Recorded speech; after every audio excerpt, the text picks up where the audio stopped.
લક્ષ્મીપતે જનપતે સ્વપતે પરાત્મન માયાપતે મુનિપતે જપતે મહાત્મન ગોપીપતે સુરપતે કપતે વ્યાત્મન કૃષ્ણં નમામિ સતતં યવતારિણં ત્વાં કૃષ્ણં નમામિ સતતં યવતારિણં ત્વાં ઓમ નમઃ શ્રી પરમહંસાસ્વાદિત ચરણકમલચિન્મકરંદાય ભક્તજનમાનસનિવાસાય પુરાણપુરુષોત્તમાય અવતારિણે શ્રી સ્વામિનારાયણાય નમો નમઃ. શ્રી હરિકૃષ્ણાય ઘનશ્યામાય નીલકંઠાય શ્રી સહજાનંદ સ્વામિને નમો નમઃ. બોલો શ્રી સ્વામિનારાયણ ભગવાનની જય. ઈષ્ટદેવ ભગવાન શ્રી સ્વામિનારાયણ, પરમ પૂજ્ય પ્રાતસ્મરણીય ગુરુજનો, સંતો, પાર્ષદો, સૌ હરિભક્તો, ઇન્ટરનેટના માધ્યમથી જ્ઞાન સત્રનો લાભ લઈ રહેલા તમામ શ્રોતાજનો, વિદ્યાર્થી બાલ દોસ્તો, વાલીઓ સૌને ભાવથી જય સ્વામિનારાયણ. ધનુર્માસ ચાલી રહ્યો છે, એને અંતર્ગત શ્રીમદ ભગવદ્ ગીતા જ્ઞાન સત્ર અધ્યાય 6 આજે શરૂ થાય છે. ધ્યાન યોગ. 6થા અધ્યાયનું નામ છે ધ્યાન યોગ. ધ્યાન યોગમાં ગઈકાલે ભગવાન શ્રી કૃષ્ણને અર્જુને કહ્યું હતું કે ચંચલમ હિ મન કૃષ્ણ પ્રમાથી બલવદ્રઢમ તસ્યાહમ નિગ્રહમ મન્યે વાયુરીવ સુદુષ્કુરમ. અર્જુન કહે છે, હે પ્રભુ, હે ભગવાન શ્રી કૃષ્ણ, મન અત્યંત ચંચલ છે, બળવાન છે, વેગીલું છે. એનો નિગ્રહ કરવો વાયુને વશ કરવા સમાન દુષ્કર છે. ત્યારે ભગવાન શ્રી કૃષ્ણે એને મનને વશ કરવા માટેના રસ્તાઓ બતાવ્યા છે, જે મનન તમને સૌને ઉપયોગી છે. મનને કેવી રીતે વશમાં રાખવું, કેવી રીતે વાળવું, એની ચર્ચા સુંદર મજાની ગઈકાલ થોડી ઘણી થઈ હતી ને આજે પણ વિશેષમાં છે. અસંશયમ મહાબાહો મનો દુર્નિગ્રહમ ચલમ અભ્યાસેન તુ કૌંતેય વૈરાગ્યેન ચ ગૃહ્યતે. ભગવાન શ્રી કૃષ્ણ કહે છે કે હે કૌંતેય, જરૂર તું કે છે વાત સાચી છે, મનને વશ કરવું તો બહુ કઠિન છે, પરંતુ અભ્યાસ અને વૈરાગ્યથી મનને વશ કરી શકાય છે. મનને સમજાવી, પટાવી અને વશમાં કરી શકાય છે. એમ કહે છે, એકવાર હું કોઈક ભજન સાંભળી રહ્યો હતો, એમાં સરસ મજાનું મન માટે વ્યાખ્યા કરી. મન ચંગા મન બાવરા, મન લોભી ચિત્ત ચોર. મન ચંગા મન બાવરા, મન લોભી ચિત્ત ચોર. મનનું કયું નવ માનીએ, મન છે હરાયું ઢોર. મન ચંગા તો કથરોટ મેં ગંગા. મનમાં જો મન હોય તો માળવે જવાય, આવી બધી કહેવત છે. મન હોય તો જ બધું કાર્ય જે છે એ સિદ્ધ થાય છે. ઉતાવળાસો બાવરા, ધીરાસો ગંભીર. બાવરા એટલે ઉતાવળ કરે, વધારે પડતી, અજંપો, એને બાવરા કહેવાય છે. ચિત્તને ચોરે છે, લોભી છે. એટલા માટે કહે છે કે મનનું કયું માનવું નહીં, મન હરાયું ઢોર છે. હરાયું ઢોર અને જે માલિક સાચવતો હોય, સચવાતું હોય ઢોર, એ બેમાં ફરક છે. હરાયું ઢોર જ્યાં ત્યાં ફરતું હોય છે, જે તે ખાતું હોય છે, એનો કોઈ માલિક નથી હોતો. જ્યારે આપણે મનને કહેવાનું છે કે આપણા માલિક તો ભગવાન છે, આપણે હરાયા ઢોર નથી. મંત્ર જાપ કરવા માટે ધ્યાન કરવું, અને આ ધ્યાન જે છે એ માનસિક પ્રક્રિયા છે. અને એના કારણે, માનસિક પ્રક્રિયા હોવાના કારણે ધ્યાન કરવામાં મુશ્કેલીઓ નડતી હોય છે. તેનું મુખ્ય કારણ છે કે આપણને એમાં રસ નથી હોતો. આ જ મોટામાં મોટી સમસ્યા છે. અને જેમાં રસ હોય એ કામ કરવામાં મજા આવતી હોય છે, એ કામ કરવામાં આનંદ હોય છે, એ કામમાં કંટાળો નથી આવતો. ઘણા લોકો જપમાં એકાગ્ર રહી નથી શકતા, એ એવું ફરિયાદ કરતા હોય છે. ઘણા વિદ્યાર્થીઓ પણ ફરિયાદ કરતા હોય છે કે મારું મન અભ્યાસમાં સ્થિર નથી થતું, મારું મન લાગતું નથી, એવી ફરિયાદ કરતા હોય છે. આ પરથી આપણે એવું ધારી શકીએ કે મારામાં એકાગ્રતાનો અભાવ છે. વિદ્યાર્થીઓ કહે છે કે મને યાદ નથી રહેતું, ત્યારે એમ કહેતા હોય છે કે મારા એકાગ્રતાનો અભાવ છે, એવું બની શકે છે. આવું હંમેશા નથી હોતું, બધી જગ્યાએ એવું પણ ન હોય.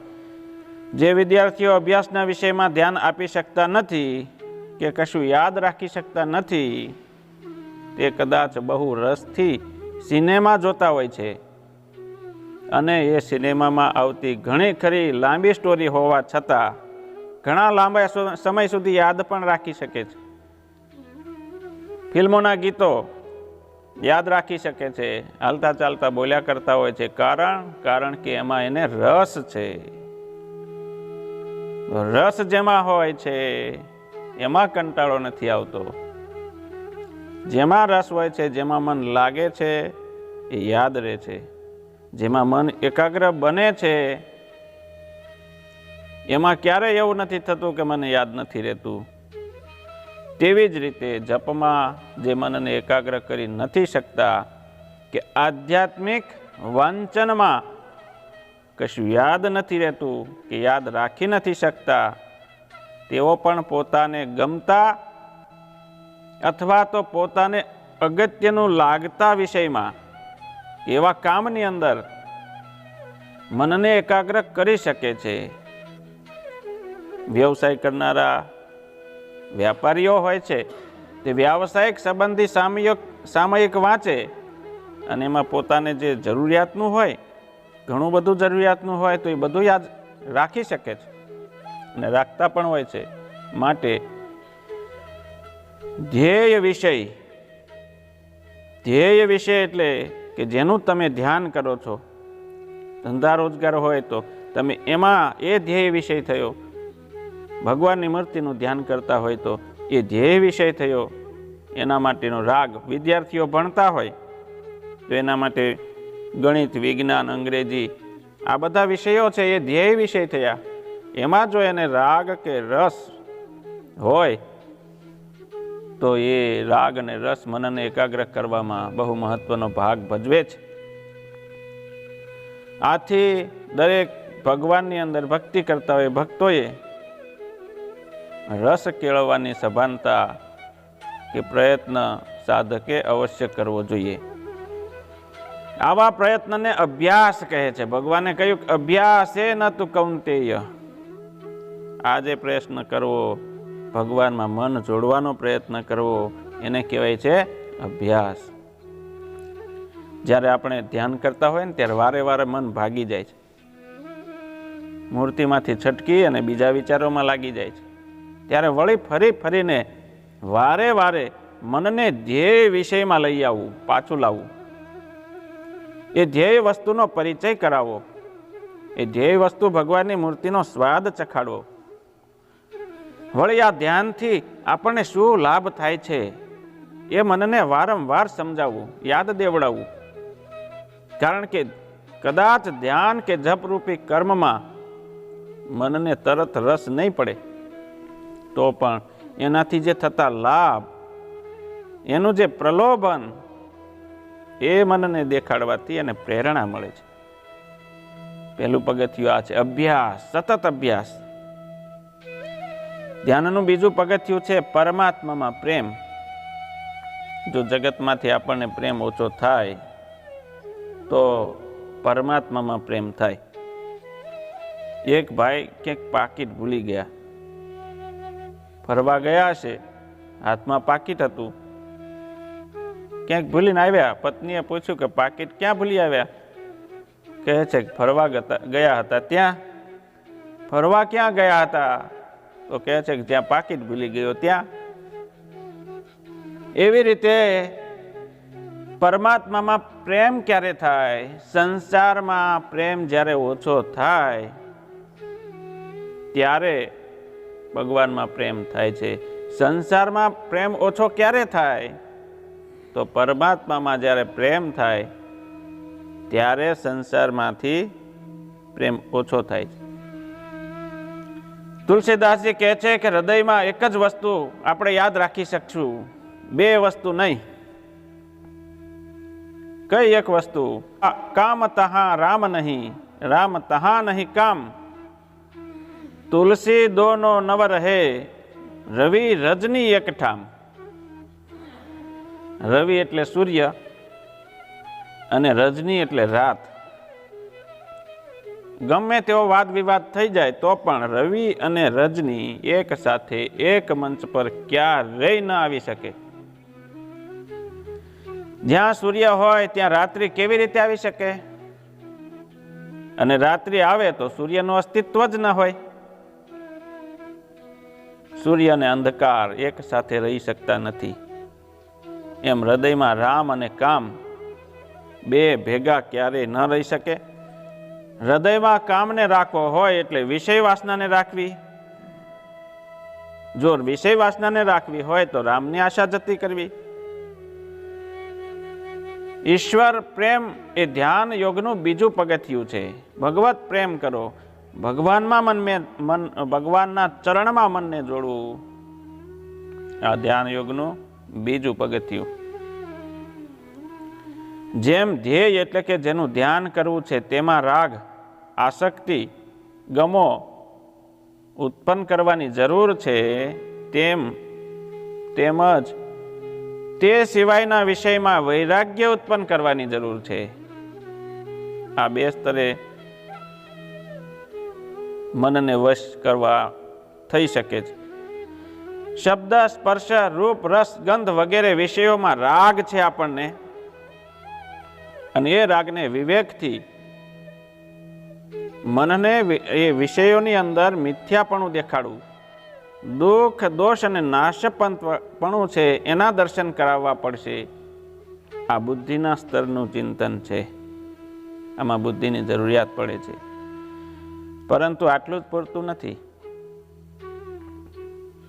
કારણ કે મનને જે છે એને વિષયના અનુભવમાંથી ઘણું સુખ મળેલું છે, અનંત જન્મોનું. અને અનંત જન્મોની ટેવો મુજબ જ એ ત્યાં દોડી જાય છે. ત્યારે મનને વિષયના ભોગમાં રહેલા દોષનું દર્શન કરાવવું પડશે. વિષય સુખનો ક્ષય થાય છે. વિષય સુખ ક્ષણિક છે. વળી જે ભોગવાઈ રહ્યું છે ત્યારે પણ એમાં દુઃખનું મિશ્રણ તો છે જ. અને પરતંત્ર બનાવનારું વિષય સુખ છે. વિષય ભોગ છે એ પરતંત્ર બનાવે છે વગેરે મનને સમજાવવું પડશે. આ રીતે મનમાં જે રાગ દ્રઢ થઈ ગયો છે એને ધીમે ધીમે શિથિલ બનાવવો પડશે, અને મન તેની પકડમાંથી ત્યારે જ છટકી શકશે. આ દોષનું દર્શન પણ વારંવાર કરવું પડશે. આ જ અભ્યાસ છે. ભગવાન શ્રી કૃષ્ણ કહે છે કે અભ્યાસ એ ન તું કૌંતેય વૈરાગ્ય ન. અભ્યાસ અને વૈરાગ્યથી મનને વશ થઈ શકે છે. આમ વૈરાગ્ય અને અભ્યાસ મનને અનુકૂળ બનાવવાના ઉપાયો છે. મનનો નિગ્રહ કરવો, મનને વશ કરવું, મનને કાબૂમાં રાખવું એટલે મન પર જુલમ કરવો એવું નથી, પરંતુ સમજાવટથી મનને અનુકૂળ બનાવવાનું છે, મનને મિત્ર બનાવવાનું છે. એટલા માટે ભગવાન કહે છે કે જેણે જેણે જે કારણથી મન વિષયોના ચિંતનમાં શરીક પડતું હોય તે કારણમાંથી મનને નિવૃત્ત કરવું. ભગવાન કહે છે કે અર્જુન તું કહે છે કે મન ચંચળ છે, અસ્થિર છે, વિષયોમાં રાગ ધરાવે છે. બધી વાત સાચી, પરંતુ અભ્યાસ કરવો પડે. સતત અભ્યાસથી વૈરાગ્ય તરફ મનને વાળવું પડે. ચંચળતા, અસ્થિરતા, વિષયોમાં રાગ, આમાં કોઈનોય વાંક નથી. આપણે પ્રયત્નપૂર્વક અભ્યાસ કરવો પડે તો મન જે છે એ વશમાં થાય છે. મન તો એનો ચંચળ સ્વભાવ જ છે મનનો. ચરોતરમાં મેશો નદીના કાંપાવાળા નદીના વિશાળ પટ પર મહુડિયાના પગી જીવણભાઈ, એની પત્ની કેશરબાઈ અને એમનો દીકરો સલુક રહેતા હતા. અને એ નદીના પટની અંદર ચીભડાઓની ખેતી કરી, ચીભડા હોય, ટેટી હોય, એવું બધું શાકભાજી એની ખેતી કરીને જીવન ગુજારે. એ પંથકમાં શ્રીજી મહારાજનો સત્સંગ થયેલો. આમને પણ સત્સંગ થયો. એક દિવસ એમનો નાનો બાળક સલુક એની માતાને કહે છે કે માં, આ ચીબડા કેવા સરસ થયા છે, આ પાકેલું સરસ મજાનું ચીબડું મારે મહારાજને જમાડવું છે. આપણા ચીબડાનો મીઠો સ્વાદ મારે મહારાજને કરાવવો છે. એની માતાએ કહ્યું કે મહારાજ આપણું ચીબડું જમે, એનાથી મોટું ભાગ્ય શું હોઈ શકે? મહારાજ એકવાર એ પતંગ વાવ્યા હશે, એવા સમયે એની માતાએ સરસ મજાનું ચીબડું પાક્કું એકદમ સુગંધીદાર નાના દીકરા સલુકને આપ્યું. કહે છે કે લે આ મહારાજને આપી આવ. આ ચીબડું લઈ નાનો દીકરો મહારાજને આપવા જાય છે.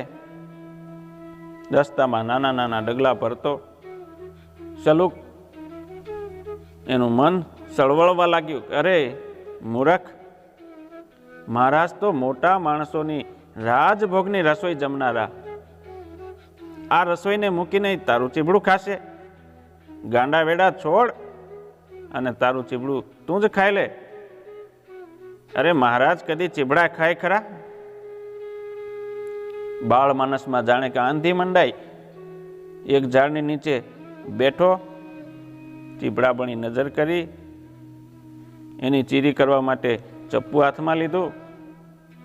હાથ જ્યાં ચીરવા જાય છે ચીબડું, ત્યાં એના હૈયાના ખૂણામાં મહારાજ માટે ધરબાયેલી ભક્તિ જાણે ભરતીની બનીને બહાર આવી કે અરે ભૂંડા, મહારાજને જમાડવા માટે ખાસ પ્રકારનું એક ચીબડું લીધું છે, વાટમાં જ ખાઈ જઈશ? મહારાજ પ્રત્યેની તારી ભક્તિ શું સુકાઈ ગઈ? ભક્તિની શક્તિએ સલુકને હચમચાવી નાખ્યો. એણે મનને કહ્યું કે આ ચીબડું તો મારા મહારાજ માટે જ છે. માનસપટમાં જાગેલા ઉભરાને આમ કચડી નાખ્યો, પાછો આગળ વધ્યો. મનની વાતની પરવા કર્યા વગર આગળ વધે છે. માર્ગમાં મહારાજની મૂર્તિ સંભાળતો જાય છે અને પાછો વિચારવા લાગ્યો છે કે મહારાજ ચીબડું ખાશે અને મહારાજ રાજી રાજી થઈ જશે, હેતથી બે ચાર વાતો પણ મારી સાથે કરશે, અને આનાથી વધારે મારે શું જોઈએ? આમ થોડુંક ચાલ્યો, પાછું એનું મન ફૂફાડા મારતું કહેવા લાગ્યું, તું તો સાવ મૂરખનો મૂરખ જ રહ્યો.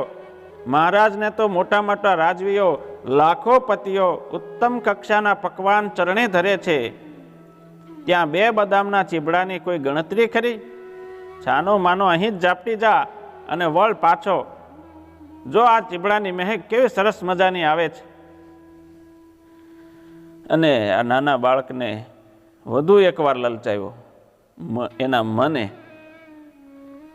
પાછો નાનો બાળક સુલભ લાલચમાં ક્ષણભરમાં આવી તો ગયો.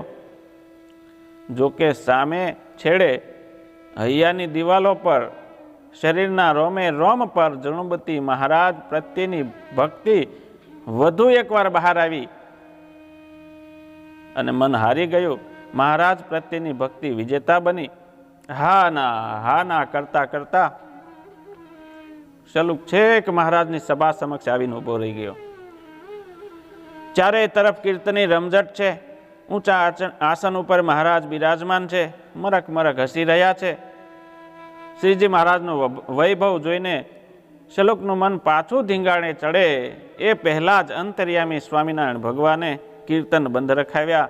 ઈશારો કરી નાના દીકરાને બાળકને પાસે આવવા કહ્યું અને દીકરાનું હૈયું ગદગદી ઉઠ્યું. એને થયું, મનનું કહ્યું માનીને માર્ગમાં જ હું જો ચીબડું ખાઈ ગયો હોત તો મહારાજ મને આવા હેતથી બોલાવે જ ખરા.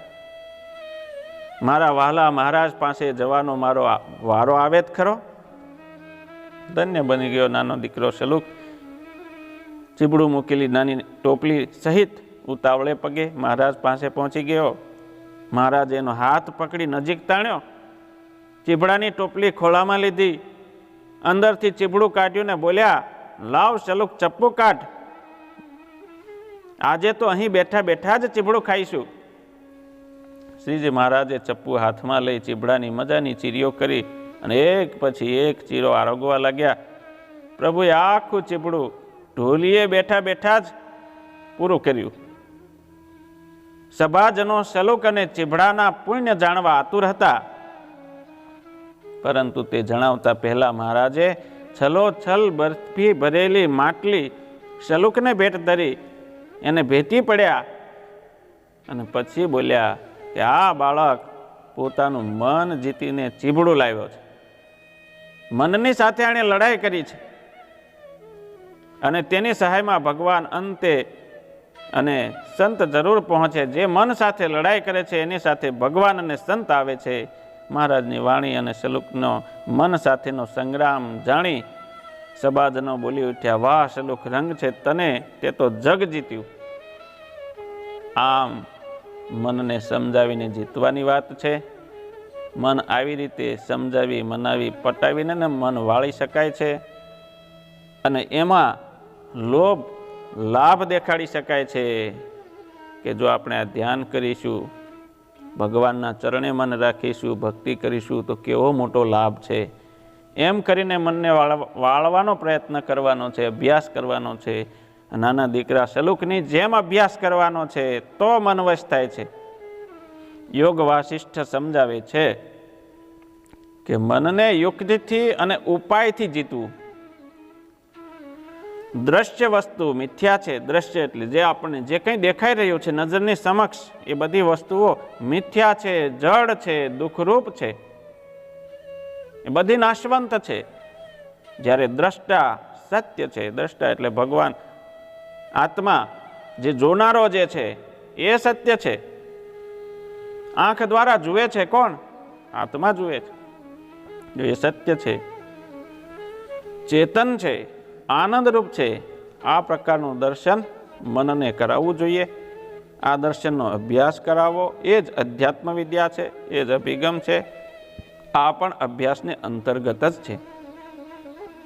આ પ્રકારના દર્શનનો અભ્યાસ કરવાથી જે કંઈ પણ આપણે જોઈ રહ્યા છીએ તે વિષયો પ્રયોજન વગરના છે અને દ્રષ્ટા એટલે કે જોનારો આત્મા એ જ પ્રયોજનવાન છે. એવું મન સમજશે અને આત્મા તરફ વળશે. આ તત્વની આવશ્યકતા મનને સમજવા માટે સંત સમાગમ એ બીજો ઉપાય છે. સંતોના સમાગમથી સતત આત્મા સત્ય છે, જગત મિથ્યા છે, અનાત્મા મિથ્યા છે, દેહ મિથ્યા છે, આનો બોધ હંમેશા મળ્યા જ કરશે અને તેના સંસ્કારો દ્રઢ થતા જાય છે. વચનામૃત જેવા શાસ્ત્રો, શિક્ષાપત્રી, શ્રીમદ ભગવદ્ ગીતા જેવા શાસ્ત્રો, આ બધા શાસ્ત્રોનો અભ્યાસ કરવો જોઈએ. એનાથી આપણને સમજાશે કે બાહ્ય જગત મિથ્યા છે, આત્મા જ સત્ય છે. અને આ ઉપાયો છતાં મન વિષયોમાં દોડી જતું હોય તો તેનું કારણ છે વાસનાઓ, રાગ દ્વેષ અને વિવેકપૂર્વક તેમનો ત્યાગ કરવો એ ત્રીજો ઉપાય છે. આ બધું કરવાની સ્વસ્થતા ચિત્તમાં ન હોય તો શું કરવું? આ બધું કરવાનું તો કે અમારામાં એટલો ટાઈમ નથી, કે અમારી પાસે મનને વશ કરવા માટેનું એટલું બળ નથી, સંતનો સમાગમ નથી, અમને સંતો વારે વારે મળતા નથી, તો શું કરવું? પ્રાણાયામ. પ્રાણાયામ એ ચોથો ઉપાય છે. આ બધા ઉપાયો વારંવાર કરવા એ જ અભ્યાસ છે. પ્રાણાયામ દ્વારા પણ મનને વશ કરી શકાય છે. આ બધું ત્યારે થઈ શકે જ્યારે મનને આત્મામાં કે ધ્યેય વિષયમાં સ્થિર થવાનો મહિમા હોય, સમજણ હોય અને અન્ય વિષયોમાંથી પાછું વળવામાં સાર દેખાતો હોય, ત્યારે મન વિષયમાંથી વૈરાગ્ય તરફ વળે છે. આમ અભ્યાસ અને વૈરાગ્યથી ધીમે ધીમે મન અનુકૂળ થતું જાય છે અને છેવટે તેના પર પ્રભુત્વ પ્રાપ્ત કરે છે. અને આ યોગ ઋત્વની સ્થિતિ છે અને તે સિદ્ધ કરવાનો સાધકે સતત પ્રયત્ન કરવો જ જોઈએ અને એ રીતે આત્માનો ઉદ્ધાર કરવા માટે સતત પ્રયત્નશીલ રહેવું જોઈએ. શ્રીમદ ભગવદ્ ગીતાના 7મા શ્લોકમાં ભગવાન કહે છે, જીતાત્મન પ્રશાંતસ્ય પરમાત્મા સમાહિતઃ શીતોષ્ણ સુખ દુઃખેશુ તથા માનાપમાનયો. જેણે આત્માનો ઉદ્ધાર કર્યો છે, જેનું વ્યક્તિત્વ અંતર્મુખ અને પ્રશાંત બન્યું છે, તે જ્ઞાનમાં નિષ્ઠા પ્રાપ્ત કરે છે, તેનો આત્મા તેનો મિત્ર બને છે. કોઈ પણ સંજોગોમાં તે આત્મનિષ્ઠાથી ચલાયમાન થતો નથી, કારણ કે બાહ્ય સંજોગો તેના મન પર કોઈ પ્રભાવ પાડી શકતા નથી. જેમ કે ઠંડી, ગરમી, સુખ અને દુઃખ, માન અને અપમાન, આ બધા જે દ્વંદ્વો છે એ સામાન્ય રીતે ચિત્ત પર પ્રભાવ પાડે છે, ચિત્તને વિક્ષિપ્ત કરે છે અને તે તેની સમક્ષ આવતા હોવા છતાં યોગી જે છે એ સ્વસ્થ રહે છે. એને કોઈ ફરક નથી પડતો. ઠંડી હોય કે ગરમી હોય, વરસાદ હોય કે ન હોય, કંઈ ફરક નથી પડતો. એ યોગી છે. આત્મા તેનો સાથ છોડતો નથી. સુહરન મિત્રાયુર દાસીન મધ્યસ્થ દ્વેષ્ય બંધુષુ સાધુષ્વપી ચ પાપેશુ સમબુદ્ધિર વિશિષ્યતે. જે કોઈ આ યોગીના સંપર્કમાં આવે છે તે સર્વ મનુષ્યો પ્રત્યે પણ તેની દ્રષ્ટિ સમાન હોય છે. પછી મિત્ર હોય કે શત્રુ હોય, સંબંધી હોય કે દ્વેષ કરનારો હોય, પાપી હોય કે પુણ્યશાલી હોય, આ સર્વમાં એક જ આત્મતત્વના દર્શન કરતો હોવાને કારણે યોગીની દ્રષ્ટિમાં સર્વ સમાન છે, સમત્વ દ્રષ્ટિ છે, સમભાવ છે. જેણે આત્માનો ઉદ્ધાર કર્યો છે, જે યોગારૂઢ થયો છે અને જેણે જ્ઞાન નિષ્ઠા પ્રાપ્ત કરી છે, તે મુક્ત બની જાય છે. ધ્યાનની પદ્ધતિ બતાવતા ભગવાન આગળ કહે છે, યોગી યુંજિત સતત માત્માનમ રહસી સ્થિત એકાકી યત ચિત્તાત્મા નિરાશીર પરિગ્રહ. યોગીએ એકાંતમાં એકલા રહીને શરીર અને મનને સંયમિત કરીને આશા અને પરિગ્રહ રહિત થઈને ચિત્તને સતત એકાગ્ર કરવું જોઈએ. આ શ્લોકમાં ભગવાન યોગના અનુષ્ઠાન માટેની જે જરૂરિયાતો છે તેમનું વિધાન કરે છે. યોગનું અનુષ્ઠાન એકાંતમાં થવું જોઈએ, જ્યાં સાધક બાહ્ય વિક્ષેપોથી મુક્ત રહી શકે. વળી તેણે એકલા અનુષ્ઠાન કરવું જોઈએ. ત્રીજી વસ્તુ, ભગવાન એ કહે છે કે યોગીએ જરૂરિયાતથી વધારે કોઈ વસ્તુનો સંગ્રહ પણ ન કરવો જોઈએ. એકાંત હોય ત્યાં જ મન સ્થિર થઈ શકે છે. ઘોંઘાટિયું હોય, લોકો અવર જવર કરતા હોય, ત્યાં મન ચિત્ત કેવી રીતે સ્થિર થઈ શકે? બાહ્ય વિક્ષેપો ટાળવા માટે ભગવાને એકાંત પ્રદેશની વાત કરી છે, એકલા રહેવાની અને પરિગ્રહના અભાવની વાત કરી છે. આંતરિક વિક્ષેપમાંથી મુક્તિ માટે કહે છે નિરાશી, કોઈ પણ પ્રકારની આશા નહીં. ધ્યાનને પરિણામે કશું પ્રાપ્ત કરવાની, હું ધ્યાન કરું છું, મારે કંઈક જોઈએ છે એટલા માટે હું ધ્યાન કરું છું, એવું નહીં. કોઈ આશા નહીં. અપેક્ષાથી રહિત યોગીએ મુક્ત રહેવું જોઈએ, અપેક્ષાઓથી પણ મુક્ત. અહીં તો જે પ્રાપ્ત છે તેને જ પ્રાપ્ત કરવાનું છે. આત્મા નિત્ય મુક્ત છે. આત્માને પ્રાપ્ત કરવા માટે યોગીએ સ્થિર થવાનું. આ શ્લોકમાં ભગવાને યોગીની આંતરિક સ્થિતિ આત્મચિંતનને અનુરૂપ થાય તે માટે જે મુખ્ય જરૂરિયાતો છે તેનું વર્ણન કર્યું છે. સર્વ પ્રવૃત્તિઓમાં સાવધાની હોવી જોઈએ. દરેક કામકાજમાં સાવધાની. અભ્યાસ કરતા હોય તો વિદ્યાર્થી અભ્યાસમાં સાવધાની રાખવાની છે. નિયમિતતા કેળવવી જોઈએ. નિયમિતતા હોય તો જ બધી વસ્તુ સિદ્ધ થાય છે. નિયમિતતા ના હોય, આજનું કામ કાલે કરશું, કાલે વળી એમ થાય કાલે કરશું, તો કાલ તો ક્યારેય થવાની જ નથી. કાલે કાલે કાલે કરતા વર્ષ વીતી જશે. એટલા માટે ભગવાન કહે છે, નાત્યસ્નતસ્તુ યોગોસ્તિ ન ચૈકાંત મનસ્નતઃ ન ચાતિ સ્વપ્નશીલસ્ય જાગ્રતો નૈવ ચાર્જુનઃ યુક્ત આહાર વિહારસ્ય યુક્ત ચેષ્ટસ્ય કર્મસુ યુક્ત સ્વપ્નાવબોધસ્ય યોગો ભવતિ દુઃખઃ. ભગવાન કહે છે કે જે વધારે પડતો આહાર લે છે, બહુ ખા કરે છે, તેના માટે પણ યોગ બરાબર સિદ્ધ થઈ શકતો નથી. જે જરા પણ આહાર લેતો નથી, ઓછું ખાય છે, એને પણ તકલીફ થાય છે. જે વધારે પડતું ઊંઘે છે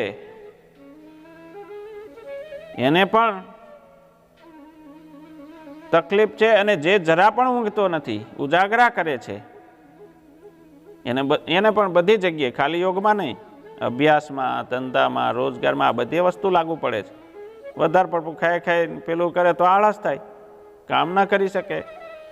બહુ ઊંઘ કરે તો સમય નષ્ટ થાય. જરા પણ ઊંઘે નહીં તો કામ કરવા જાય ત્યારે ઊંઘ આવે. તો એના માટે આ યોગ જે છે સુખરૂપ નથી. યોગ એટલે કે ખાલી બેસીને ધ્યાન કરવાની વાત જ નથી. દરેકે દરેક ક્રિયાની અંદર યોગની જરૂરિયાત છે. આહાર અને વિહારમાં પ્રણામ જોઈશે. કર્મમાં જેની ચેષ્ટાઓ પ્રમાણસર છે અને ઊંઘવા અને જાગવામાં પણ જે નિયમિતતા જાળવે છે, તેને માટે યોગ દુઃખ દૂર કરનારો નીવડે છે. બધી જગ્યાએ યોગની આવશ્યકતા છે. આપણે એમ માનીએ કે યોગી એટલે સંન્યાસી, સાધુ સંતો હોય અને ભગવાનના મંદિરમાં બેસીને ધ્યાન કરવા માટે જ આ બધું જ્ઞાન જરૂરી છે, એવું નથી. દરેકે દરેક કાર્યમાં તમે જે કોઈ કાર્ય કરતા હોય, જે કોઈ ધંધો, વ્યવસાય, નોકરી, જે કંઈ કરતા હોય, વિદ્યાભ્યાસ કરતા વિદ્યાર્થીઓ હોય, બધાને માટે આ યોગની જરૂરિયાત છે. તો જ તમે જે તે ક્ષેત્રની અંદર સફળ થશો. આ ગીતા જે છે કેવળ સંન્યાસીઓ માટે નથી, તમામ વ્યક્તિઓ માટે છે. યોગી કે છે એટલે આપણે બધા યોગી છે, કર્મયોગી છીએ. કર્મ કરીએ છીએ એટલે કર્મયોગી. એટલે યોગીના જીવનમાં સાવધાની અને પ્રમાણસરનું જીવન, નિયમિતતા, આ બધું જ આવશ્યક છે. જો વધુ પડતું ખાવાની ટેવ હોય તો વધારાનો આહાર નુકસાન કરશે, શરીરમાં ચરબી જામશે, કાયા સ્થૂળ થતી જશે, પછી દરેક ક્રિયામાં તકલીફ પડશે. કારણ કે તેને પચાવવામાં ઘણી શક્તિનો વ્યય થઈ જાય છે. શક્તિ ત્યાં બગડે છે. અને વધારે પડતો આહાર તમોગુણ વધારનારો છે. અને જો બહુ જ ઓછું ખાવાની ટેવ હોય તો શરીર કૃશ થઈ જાય છે. શરીર પતલું, દુબળું, સતલું, શુક્લકડી હોય તો પૂરતી શક્તિ મળતી નથી. અને તો પણ યોગનું અનુષ્ઠાન મુશ્કેલ બને છે. કંઈક ખાવાના પદાર્થની સુગંધ આવશે તો મન લલચાશે, ત્યાં જતું રહેશે. માટે આહારમાં પ્રમાણ હોવું જરૂરી છે. તેમજ આહારમાં પવિત્રતા પણ ખૂબ જ જરૂરી છે. પવિત્ર આહાર હોવો જોઈએ, જેનું તેનું રાંધેલું ન ચાલે, જ્યાં ત્યાંનું રાંધેલું ન ચાલે. શુદ્ધ સાત્વિક ભોજન હોય ત્યારે જ મનમાં સારા વિચારો આવે છે, જેથી શરીરમાં સ્ફૂર્તિ જળવાઈ રહે છે. તેમજ હરવા ફરવામાં, વિશ્રામમાં અને જાગવામાં, પ્રત્યેક કર્મમાં પ્રમાણ હોવું જોઈએ. ટાઈમસર જાગી જવું, ટાઈમસર સૂઈ જવું, વધારે પડતું રખડ ન કરવું. આ ભગવાન બધું જ ગીતામાં શીખવાડે છે. વધારે પડતું રખડ કરો મોડે સુધી, 12-1 વાગ્યા સુધી, સવારમાં વહેલા જગાય નહીં. એટલે તોય તકલીફ છે. રાત્રે વહેલા જે સુએ વહેલા ઉઠે વીર, બળ બુદ્ધિ ને ધન વધે ને સુખમાં રહે શરીર. ટાઈમસર રાત્રે સૂઈ જાય અને ટાઈમસર વહેલા સવારે જાગી જાય તો એના શરીરમાં બળ, બુદ્ધિ ને ધન બધું જ વધે છે. માટે નિમિત્તતા ભગવાન શ્રી કૃષ્ણ અહીંયા શીખવાડે છે. નિમિત્ત બનો, શ્રમ અને વિશ્રામ વચ્ચે પ્રમાણ રાખો. કોણે કેટલો આહાર લેવો જોઈએ, કોણે કેટલો વિશ્રામ કરવો જોઈએ, દરેકે દરેક પોતાના દેહના બંધારણ અને જરૂરિયાત પ્રમાણે નક્કી કરવું જોઈએ. પરંતુ આ બધું કરવા પાછળ હેતુ તો એક જ છે, મનની સ્વસ્થતા, મનની સ્ફૂર્તિ, મનની પ્રસન્નતા. આ એક જ હેતુ છે. કારણ કે ધ્યાન માટે મનને વશ કરવું આવશ્યક છે. ધ્યાનમાં મદદરૂપ થાય એવી બીજી પણ કેટલીક સૂચનાઓ ભગવાન અહીં આપે છે. શુચૌ દેશે પ્રતિષ્ઠાય સ્થિરમાસનમાત્મનઃ નાત્યુચ્છ્રિતમ નાતિ નીચમ ચૈલાજન કુશોત્તરમ તત્રૈકાગ્રમ મનઃ કૃત્વા યતચિતેન્દ્રિય ક્રિયઃ ઉપવિશ્યાસને યુજ્યાન યોગમાત્મા વિશુદ્ધયે. ધ્યાન માટે સાધકે શુદ્ધ અને પવિત્ર સ્થળ પસંદ કરવું જોઈએ. કારણ કે સ્થળની અસર પણ મન ઉપર થતી હોય છે. આપણે અહીં મંદિરમાં ભગવાનની સામે બેઠા છીએ તો મનમાં વિચારો જુદા હોય. તમે બજારમાં કોઈક દુકાને બેઠા હોય તો આસપાસના વાતાવરણના અસર તમારી પાસે મનમાં થાય જ. જો એનો એ જ વ્યક્તિ પાછો હોસ્પિટલમાં બેઠો હોય તો ત્યાં તેવા વિચારો અને વાતાવરણ હોય એને સાંભળતા હોય તો મનની સ્થિતિ એવી થાય છે. એનો એ જ વ્યક્તિવાળી પાસે થિયેટરમાં બેઠો હોય, ફિલ્મ જોતો હોય તો એના વિચારો એવા જ હોય છે. માટે સ્થળની પસંદગી પણ અત્યંત આવશ્યક છે. નદી કિનારો હોય, દેવ મંદિર હોય, કોઈ સરસ મજાનો આશ્રમ હોય જ્યાં ભગવાનના મંત્રોચ્ચાર થતા હોય, યજ્ઞના મંત્રો બોલાતા હોય, પર્વતની તળેટી હોય વગેરે.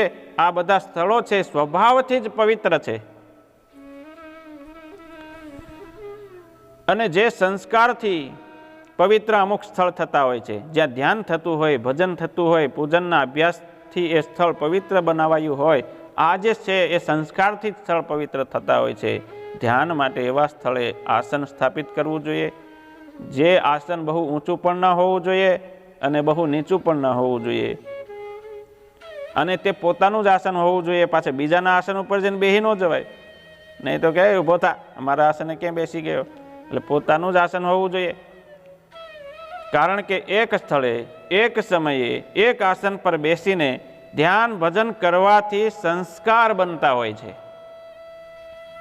વળી આસન વિશે ભગવાન કહે છે, નીચે કુશ, ઉપર મૃગચર્મ, એના ઉપર પાછું કોમળ વસ્ત્ર પાથરીને તૈયાર કરેલા આસન પર ધ્યાન માટે બેસવું એ ઉત્તમ છે.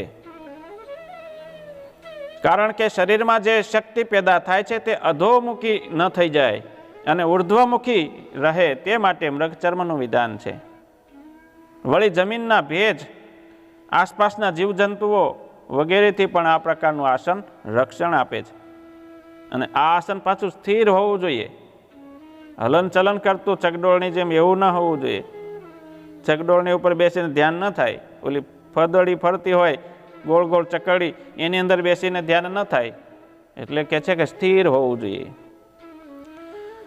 સમમ કાયા શિરોગ્રીવમ ધારયન ચલમ સ્થિરમ સંપ્રેક્ષ નાસિકાગ્રમ સ્વમ દિશશ્ચાનવલોકયન પ્રશાંતાત્મા વિગતભિર બ્રહ્મચરિત્ર વતે સ્થિતઃ મન સંયમ્ય મચ્ચિત્તો યુક્તાસિત મત્પરઃ. ધ્યાન આસન પર બેસીને કરવું જોઈએ. સૂતા સૂતા નહીં, ઊભા ઊભા નહીં, ચાલતા ચાલતા નહીં.